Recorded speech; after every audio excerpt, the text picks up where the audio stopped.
भाग 139। डॉकयार्ड का सन्नाटा और मौत की आहट। The ambush at the docks. सुबह की हल्की रोशनी में ओशन एम्प्रेस जहाज किसी सोए हुए राक्षस जैसा खड़ा था। रोहित अभी भी मुंह बनाए खड़ा था। राघव भाई सच बता, ये जहाज चलेगा या डूब जाएगा? इसमें तो जंग रस्ट लगी है। राघव जवाब देने ही वाला था कि अचानक तरुण एआई ने राघव के ईयरपीस में चेतावनी दी। Greater than boss, multiple heat signals detected. 3 बजे की दिशा में तेजी से आ रहे हैं। राघव ने तुरंत पलट कर देखा।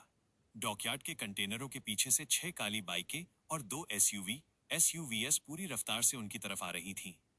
बाइकर ने काले हेलमेट पहने थे और उनके हाथों में ऑटोमेटिक गन थी। नीचे झुको, राघव चिल्लाया। उसने रोहित और अनन्या की गर्दन पकड़ी और उन्हें पास पड़े लोहे के ड्रमों के पीछे धक्का दिया। रहमत खुद ही डर के मारे जमीन पर लेट गया। तड़तड़ तड़तड़ गोलियों की बौछार शुरू हो गई। गोलियां लोहे के ड्रमों से टकराकर चिंगारियां छोड़ने लगी। ये क्या हो रहा है? रोहित चिल्लाया, अपने कान बंद करके। हम अभी मुंबई आए हैं। हमारा स्वागत गोलियों से क्यों हो रहा है? भाग 140। अदृश्य रक्षक, द इनविजिबल गार्डियंस। हमलावर ओमेगा के गुंडे घेरा बनाकर आगे बढ़ रहे थे। वे उन्हें जिंदा पकड़ना चाहते थे या मारना, ये साफ नहीं था। राघव लोहे के ड्रम के पीछे छिपा था। उसकी आंखें शांत थीं, लेकिन दिमाग सुपर कंप्यूटर की तरह चल रहा था। उसे अपनी टीम को बचाना था, लेकिन अपनी सुपर पावर आग का इस्तेमाल नहीं कर सकता था, वरना रोहित और अनन्या को शक हो जाता। राघव ने अपनी स्मार्ट वॉच पर 2 बार टैप किया। प्रताप। अब उसने फुसफुसाया।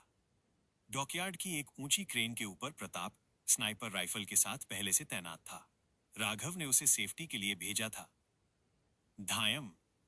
एक सटीक गोली चली और सबसे आगे वाले बाइकर का टायर फट गया। बाइक फिसली और वो सीधा एसयूवी से टकरा गई। धड़ाम। राघव ने मौका देखा। रहमत, अपना सिर नीचे रख, राघव ने चिल्लाकर कहा।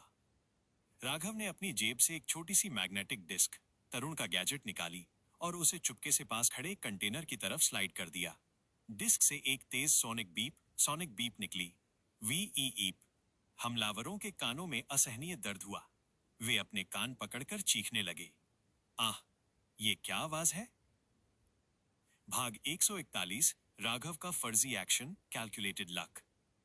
राघव ने रोहित को इशारा किया, यहीं रहना, और खुद आगे बढ़ा। एक गुंडा जो सोनिक बीप से बच गया था, राघव की तरफ चाकू लेकर दौड़ा। रोहित चीखा, राघव, पीछे देख। राघव के पास सेकंड का हिस्सा था। उसने सीधे लड़ने के बजाय किस्मत का नाटक किया। राघव जानबूझकर फिसला, एक्टेड लाइक ही स्लिप्ड। जैसे ही वो झुका, गुंडे का चाकू उसके ऊपर से निकल गया। राघव ने उठते हुए पास पड़ी एक लोहे की जंजीर चेन को खींचा। वो जंजीर ऊपर लटके एक भारी हुक से जुड़ी थी। खटैक। हुक नीचे आया और गुंडे के सिर से टकराया। गुंडा बेहोश होकर गिर गया। रोहित ने ये देखा।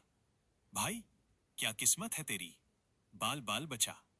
राघव ने मन ही मन सोचा, किस्मत नहीं दोस्त, इसे फिजिक्स कहते हैं। तभी प्रताप और उसकी घोस्ट टीम, जो सादे कपड़ों में डॉक वर्कर्स बनकर छिपे थे, ने क्रॉस फायरिंग शुरू कर दी। ओमेगा के गुंडे घबरा गए। उन्हें लगा यहां पुलिस या कोई बड़ी गैंग आ गई है। वे अपनी गाड़ियों में बैठकर भाग खड़े हुए। भाग 142। यश का नाम और राघव की सफाई, द परफेक्ट लाई। धुआं छंट गया। सन्नाटा छा गया। रोहित, रहमत और अनन्या कांपते हुए बाहर निकले। वे डरे हुए थे। वो कौन थे? अनन्या ने पूछा। उसकी सांसें तेज चल रही थीं।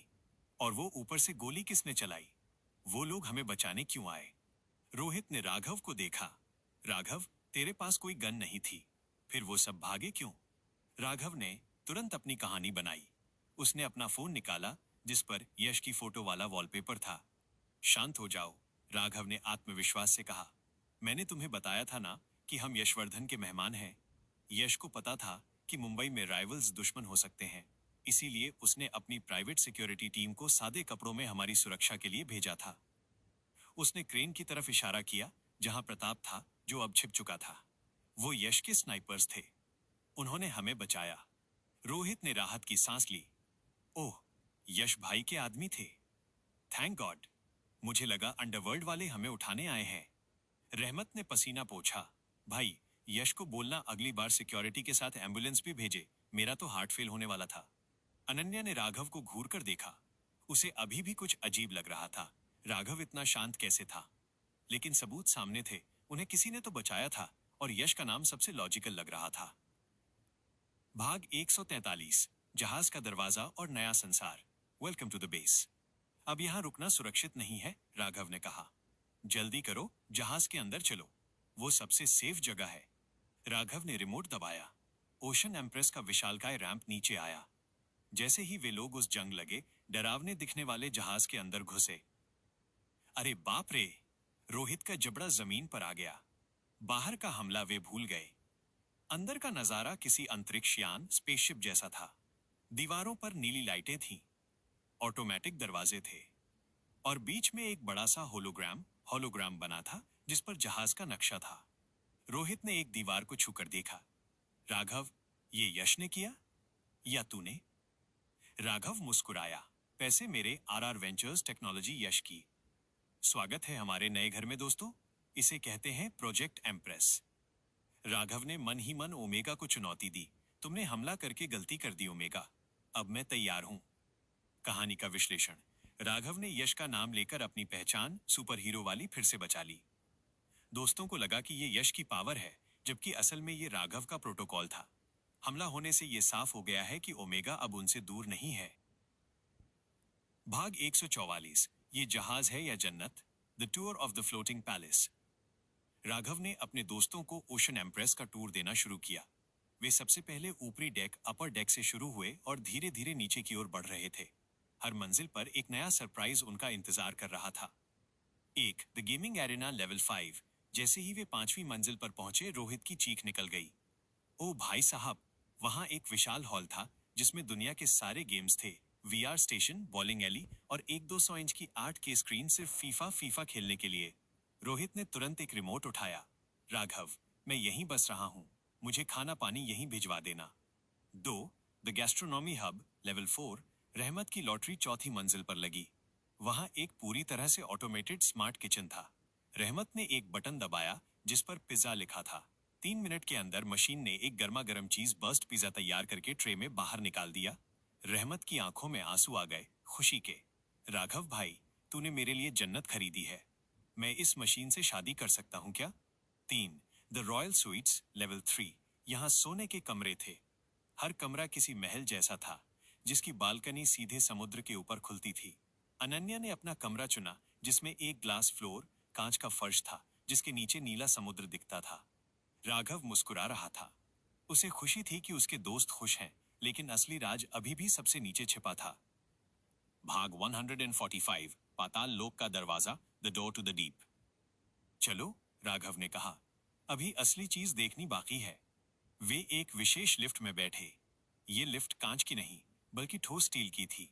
लिफ्ट के बटन पैनल पर सिर्फ B2 लिखा था, लेकिन राघव ने अपनी हथेली पैनल पर रखी।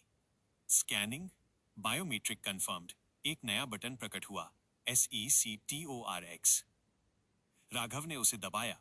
लिफ्ट तेजी से नीचे जाने लगी। रोहित के कान बंद हो गए, प्रेशर की वजह से। हम कहाँ जा रहे हैं भाई? धरती के केंद्र में? रोहित ने डरते हुए पूछा। लिफ्ट रुकी, दरवाजा खुला। सामने का नजारा देखकर तीनों के पैरों तले जमीन खिसक गई। ये जहाज का बेली यानी पेट था। ये पानी के स्तर से नीचे था। वहां एक विशाल मून पूल था। जहाज के फर्श में बना एक बड़ा सा तालाब जो सीधे समुद्र से जुड़ा था। पानी काला और गहरा दिख रहा था, लेकिन जो चीज पानी के बीचों बीच तैर रही थी उसने सबकी बोलती बंद कर दी। भाग 146, काला दैत्य, द ट्राइडेंट रिवील्ड। वहां एक काले रंग की सबमरीन पनडुब्बी तैर रही थी। ये कोई साधारण पीली रिसर्च सबमरीन नहीं थी। ये किसी शार्क जैसी दिख रही थी, नुकीली, स्लीक और खतरनाक। इसकी बॉडी पर टाइटेनियम कार्बन फाइबर की परत थी जो रडार पर पकड़ में नहीं आती। ये क्या है? अनन्या ने हकलाते हुए पूछा। राघव, ये कोई टॉय तो नहीं लग रहा। रोहित ने अपनी कैप्टन कैप सीधी की। भाई, तूने जहाज के साथ साथ मछली पकड़ने वाली नाव भी ली है क्या? थोड़ी डरावनी लग रही है। राघव आगे बढ़ा और सबमरीन के ऊपर हाथ रखा। ये नाव नहीं है रोहित, इसका नाम है द ट्राइडेंट, दुनिया की सबसे तेज और खामोश सबमरीन। ये 5000 फीट की गहराई तक जा सकती है, जहां सूरज की रोशनी भी नहीं पहुंचती। रहमत ने डरते हुए पूछा, पर हमें नीचे जाना क्यों है? ऊपर धूप है, पिज्जा है, नीचे तो सिर्फ अंधेरा और वो क्या कहते हैं, शार्क है। राघव ने उनकी तरफ पलटकर अपनी कवर स्टोरी सुनाई। दोस्तों, आरआर वेंचर्स का अगला बड़ा प्रोजेक्ट डीप सी टूरिज्म, गहरे समुद्र की सैर है। हम अमीर लोगों को वहां ले जाएंगे जहां कोई नहीं गया। टाइटैनिक का मलबा दिखाने या मूंगा चट्टाने, कोरल रीफ्स दिखाने। ये उसी का प्रोटोटाइप है। अनन्या ने राघव को शक से देखा, लेकिन फिर सबमरीन की भव्यता में खो गई। ये कमाल है राघव। भाग 147। अनन्या का अरबों का idea, the billion dollar idea. Tour खत्म करके वे वापस सनडेक जहाज की छत पर आए। शाम हो रही थी और मुंबई की लाइट्स दूर टिमटिमा रही थीं। हवा बहुत सुहानी थी। अनन्या रेलिंग पर झुककर कुछ सोच रही थी। राघव, अनन्या ने अचानक पलटकर कहा, एक बात बताओ, ये जहाज बहुत बड़ा है। इसमें 100 कमरे हैं, कसीनो है, थिएटर है। हम 4 लोग इसका क्या करेंगे? हम तो इसमें खो जाएंगे। तो? राघव ने पूछा। अनन्या की आंखों में एक बिजनेस वुमन जाग उठी। राघव, तुमने इस जहाज को 150 करोड़ में खरीदा। मेंटेनेंस में करोड़ों लगेंगे। क्यों ना हम इसे कमर्शियल कर दें? रोहित ने चिप्स खाते हुए पूछा। मतलब अनन्या ने जोश में कहा, हम इसे ocean empress minus the ultimate party cruise के नाम से लॉन्च करें। हम दुनिया भर के अमीरों, सेलिब्रिटीज और टूरिस्ट्स के लिए इसे खोल दें। सोचो, वीकेंड पार्टीज, शादियां, कॉन्सर्ट्स। टिकट का प्राइस लाखों में होगा। अनन्या ने राघव की आंखों में देखा। इससे 2 फायदे होंगे। एक, हम बहुत सारा पैसा कमाएंगे, और दूसरा, जहाज में हमेशा रौनक रहेगी, हमें अकेलापन नहीं लगेगा। रोहित सोफे से कूद पड़ा। Oh my God, Anu, you are a genius. सोचो राघव, मैं पार्टी किंग बनूंगा। बॉलीवुड के स्टार्स हमारे जहाज पर नाचेंगे और मैं वीआईपी लाउंज में बैठकर साइन करूंगा। रहमत भी खुश हो गया। और भाई, इतने लोगों के लिए खाना बनेगा तो किचन भी बड़ा होगा, मतलब और भी ज्यादा डिशेस। भाग 148। राघव की मास्टर स्ट्रोक सहमति, द परफेक्ट कैमोफ्लाज। राघव चुपचाप सुन रहा था। उसका दिमाग अनन्या के बिजनेस प्लान को नहीं, बल्कि अपनी रणनीति को तौल रहा था। अगर ये जहाज सिर्फ हम 4 लोगों के लिए रहा तो ओमेगा को हम पर शक होगा। वो इसे मिलिट्री बेस समझकर बड़ा हमला कर सकता है। लेकिन अगर यहाँ हजारों टूरिस्ट होंगे, पार्टी चल रही होगी, तो ये एक परफेक्ट कवर कैमोफ्लाज बन जाएगा। ओमेगा कभी भी एक ऐसे जहाज पर मिसाइल नहीं दागेगा जिसमें हजारों बेगुनाह नागरिक और अंतर्राष्ट्रीय सेलिब्रिटीज हों। यह एक मानव ढाल, ह्यूमन शील्ड की तरह काम करेगा, और राघव भीड़ की आड़ में अपना गुप्त मिशन, सेक्टर एक्स और सबमरीन चला सकेगा। राघव के चेहरे पर एक धीमी मुस्कान आ गई। अनन्या, राघव ने कहा, तुम्हें सीएफओ होना चाहिए था, वकील नहीं। तो? अनन्या ने उम्मीद से पूछा। मंजूर है? राघव ने हाथ बढ़ाया। मंजूर है। हम ओशन एम्प्रेस को दुनिया का सबसे शानदार पार्टी क्रूज बनाएंगे। लेकिन राघव ने एक शर्त रखी। लेकिन नीचे का बेसमेंट लेवल, सेक्टर एक्स और इंजन रूम सिर्फ हम 4 के लिए होगा। वो रिस्ट्रिक्टेड एरिया रहेगा, बाकी पूरा जहाज पब्लिक के लिए। रोहित ने सीटी बजाई। डील पक्की। ओ ए रहमत, कल से इंस्टाग्राम पर प्रमोशन शुरू। Hashtag party with billionaires. Ananya खुशी से झूम उठी और उसने अनजाने में रोहित को गले लगा लिया। रोहित का दिल 5वीं मंजिल से कूदकर पहली मंजिल पर आ गया। राघव रेलिंग के पास गया और अंधेरे समुद्र को देखा। आओ ओमेगा, राघव ने सोचा। अब ढूंढो मुझे इस भीड़ में। मेरा मेला सजने वाला है और तुम उसमें घुस नहीं पाओगे।